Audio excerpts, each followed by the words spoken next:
May 16th, Friday. The purpose of this call meeting is to adopt a new policy for the city called a conflict of interest policy, and also a recommendation to authorize the execution of an application for activities in our industrial park. We'll elaborate on that a little more as we get into the meeting. I do appreciate our council showing up and giving us a quorum this morning. Everyone couldn't attend, but thanks to our attorney for being here and bringing our conflict of interest policy statement, which includes 5 articles, being purpose, application, definition of conflict of interest, statutory requirements, and the conflict of interest in federal awards article that all comply with the specific needs of the State Department of Commerce for this particular application we're talking about this morning. So we will first move to the conflict of interest policy. We'll kind of let Jeremy expound on that before we adopt this policy as it applies here, Jeremy. Okay. Mayor, as I understand it, the main reason why we're having this meeting today is because of this application that's being done, and Mr. Weismiller is here to speak about that, and I think he can go into more detail about the need for this. But in the state of Alabama, there's a very clear statutory under Title 36, Chapter 25, a code of ethics that applies to all of you guys as well as your employees and your appointees on different boards. And then there's also additional requirements where y'all have to actually do a written notification of any potential conflicts if there's federal money involved. So really all this policy does is recognize that the city of Hamilton recognizes what those laws are and that everyone is supposed to follow those laws. But one of the things is that when we do these applications for like this program that he's going to speak about and some other grants, they have an actual policy in place, that the city has to have a policy in place that just kind of highlights and tells people, you know, hey, we have a policy, you need to go look at the law and this is what it is. And if any of you guys or your employees, if there's any questions, I actually have a good summary from the state about all those ethics laws and everything. But all we're saying here is we're going to follow the law. Would this policy cover us in other instances too, such as our ongoing bidding laws, this kind of thing? Is it kind of a cover-all for us, or is it just specific for this?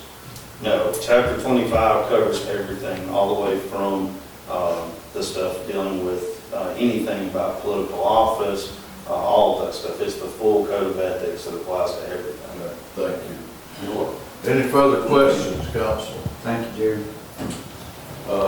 Then I would ask us to make a motion and second and vote on this matter at this time on the conflict of interest policy. I'll make a motion. Sherry made the motion for this, and Scott Robertson made the second. All those in favor of adopting the code of ethics policy as far as conflict of interest, thank you very much for that. Before we actually recommend this other matter to the council for a vote, I'd like for Tom to come forward and talk to us more about what we're working on for our park. Tom, if you'll just step forward at this point and address us and give us the complete rundown on that, please. Thanks, Mayor and Council. As the Mayor and Jeremy mentioned, the idea here is to, the goal is to apply, in this case, for a program called Growing Alabama, and we've discussed this opportunity in some of the work sessions, so I won't go into great detail, but the way Growing Alabama is a credit program, this grant wouldn't require any match for the work that Growing Alabama would cover, but there will be some costs associated, which we'll talk about. Growing Alabama, when we say tax credit program, the way this works is there are taxpayers, companies, individuals in the state of Alabama that are paying state taxes. In a given year, they can basically allocate up to 50% of those taxes to an EDO, which is an economic development organization, which is, the city is an economic development organization. C3 is actually not, it's for the land, you have to be a landowner, and so industrial development authorities. Part of the reason why there was that conflict of interest policy is a lot of times industrial development authorities will apply for Growing Alabama and they don't have ethics rules and they don't have conflict of interest rules, so that it's kind of a requirement of the grant. But landowners that participate in economic development, you own this site, and you're an EDO, you're a qualifying EDO. So the taxpayers, donors can again allocate up to 50%, kind of transfer up to 50% of their annual taxes to the EDO to do industrial development, economic development projects. In this case, the proposal is to do a site preparation project in the Hamilton I-22 Industrial Park. You have, there's two sites. One is about 3 acres. The other is approximately 9.5 acres. It's at the front of the park. There's a diagram in here that Sane and Associates created showing kind of the outline of the parcels. I should have put page numbers in here. But, you would go, they would grade. Now, they don't do, they're more or less the quarterback. They're kind of the civil engineer overseeing the work. But for Growing Alabama, you need third-party contractor bids. Sane's facilitated 2 third-party contractor bids. One's from FES and the other's from CSB. The low bid was from FES, and their estimate, their base bid is $1,467,000. That includes clearing and grubbing, kind of topsoil excavation. There's material they're moving, and then they're laying out pads. And in this case, on these 2 sites, the goal was to create pads for a 25,000 square foot we're calling it a tech building. It's basically a spec building, but kind of a little smaller size, 25,000 square feet. And then on the other site, the larger site, do a pad for a 50,000 square foot spec building, but that is capable of being easily expanded. The way they did the design there is you could do a 50,000, you could do 75, you could do 100, you could even do more. Probably not too much more than 150,000 on that 9.5 acre site, but flexibility. The part of the reason why we came forward with this idea is that for the concept of the 25,000 square foot building, you have a pretty warm lead for that one. There's a project, a technology project, that's expressed strong interest in that development opportunity, and that would obviously there's much lower risk and great opportunity if you have a prospect ready to basically sign a deal potentially for that facility. You're not building it's spec, but it's not as much speculative because there's an opportunity there.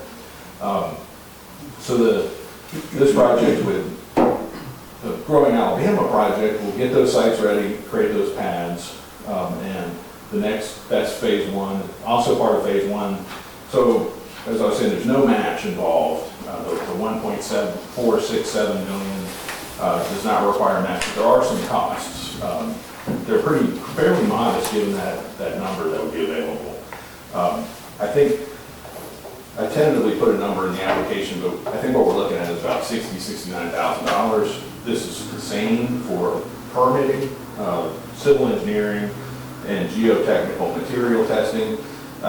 It's sort of a quality assurance, partly. I mean, they're partly doing some additional work for you, but they're also, to a certain extent, overseeing that contractor, the material testing, for example, making sure that it's a nice base. I'm sure the contractors will do a good faith effort, but this is another group coming in to make sure that it's really high quality development that's being done with that. Watchdog. Watchdog, yeah. Although, I mean, they, like, the contractor may not want That way you know it's done properly. correctly, they'll ensure that it's done properly, and there's some additional engineering services. The other Are part, those two sites gonna be adjacent to each other, or are they in Yes. different sections apart? yeah, there's a diagram in here saying created, it's after the bids, right after the bids. You see where the bids are? Yeah, Okay, yes, okay. or right before the bids. And the next, So, yeah, here's the diagram. Oh, yeah. This is the 25,000 square foot pad, and this, in the back side here, but and with some street frontage is the 50,000 square foot pad that can be expandable. Okay, got to see Now, it. there are a few other, the 1.467 million, that will be covered by Growing Alabama, but in the event that there's some cost overages, the city would be expected to pay for those. So that's another reason why SANE comes in handy, for hopefully keeping them within budget. I wouldn't anticipate much beyond, I mean, this is a fairly straightforward project, site grading and doing pads. Usually where you really want to have contingencies, and you may run over a lot of times when you start the vertical construction. So, There's no match grants. so while there's a possibility you may have to pay a little bit of overage there, we don't expect that. We think it's relatively lower risk in terms of that, but if it did come up, there's that commitment. There's also a good faith commitment, it's not really binding, but that your intent is to build, either you build or facilitate the development of one of these buildings. So obviously if the tech company does end up there, they have a contract that they're in the running for, and if they are successful, they're likely to want to locate here, and they would go into the 25,000 square foot building. How that's developed, you're not saying that you're going to be the developer and the owner necessarily, you're going to finance it. That's one option, because if you do that, there are some programs in the state like ADECA and so forth that may be available to, there's some Alabama Power spec building program. There's some programs you could do to make it work for you, but it could also be the prospect ends up building the building. You could also have a developer build the building for the prospect.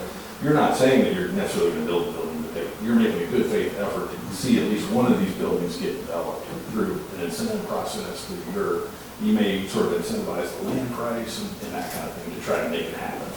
So although it's sort of $1.467 million of free money, although don't quote me on that, the state might not like it phrased that way. There's a little bit of engineering costs, about $60,000, $70,000. There's always a little bit of risk that the construction costs get run over a little bit, and you are making a good faith commitment that one of these buildings will get built over the next year or two. If that's acceptable, I would strongly recommend it, because there's not many programs like Growing Alabama where there's really no match to speak of other than some items that aren't covered by Growing Alabama. All the construction is covered by them, so I think it's a pretty attractive program. Any questions? How long has this program been around, Tom? It's just a few years. But there's other communities taking advantage of it, no doubt. Yeah, well, a lot of big ones. Kind of, for the most part, the first couple of years, it was all like Mobile and Auburn and those places were gobbling up all of them. And they want more rural. I think you'll be competitive with this project, because they really would like to have more rural projects. They did do one, a pretty good sized one in Walker County last cycle. They're not in our rural commerce department. But it was through this? Through Growing Alabama. One in Jasper? Yes. That one was $4 million.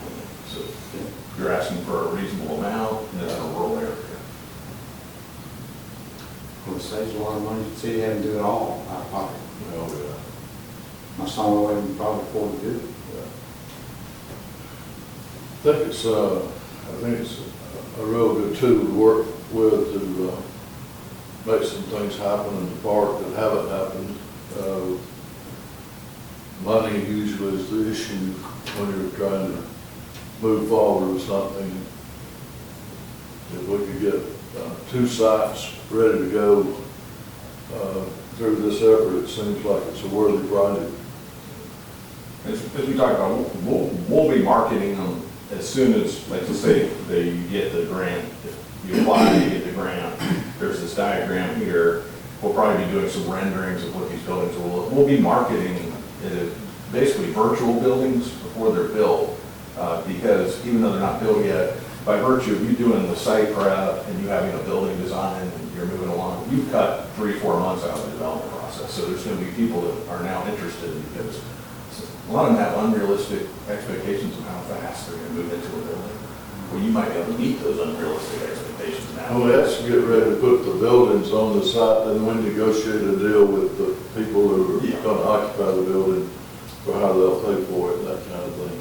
Correct. But like, by you doing this initial steps, they now can get into the finished product faster, and it can meet their timeline. There's probably people out there that looked at you before that didn't call you because I need to be in a building 12 months from now.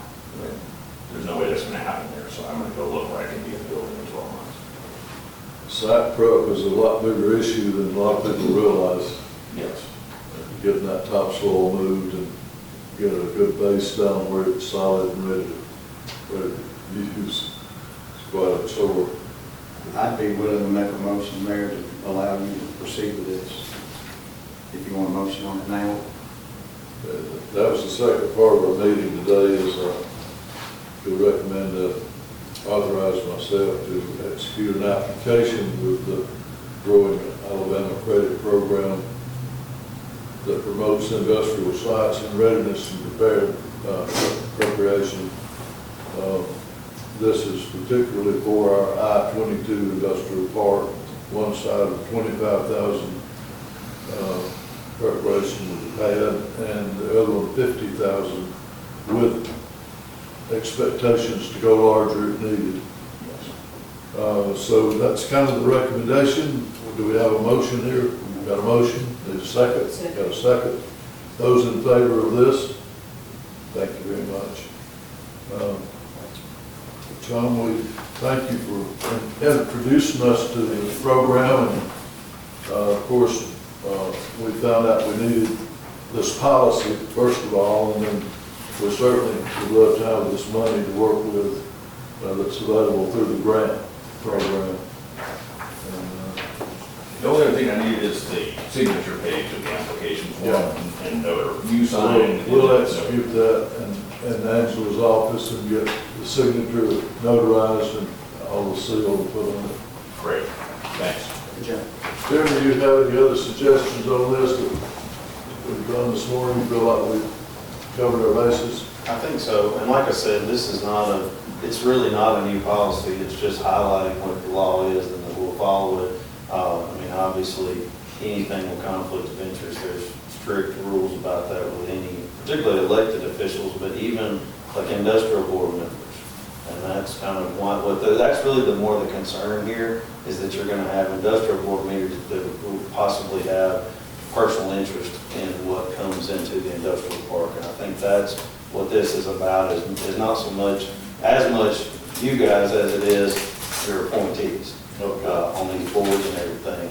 But otherwise, I think it's there. And I think you had a text that went off during the meeting, and I apologize, it was me sending each of y'all the summary. So yeah, I saw that. You'll I was have going to that. go back and read it every Yeah. day. And I'll get that to the paper as well if they want to do that. Okay. Okay. That was the only business we were bringing forward in this meeting today, so with that said, we would need a motion to adjourn this meeting.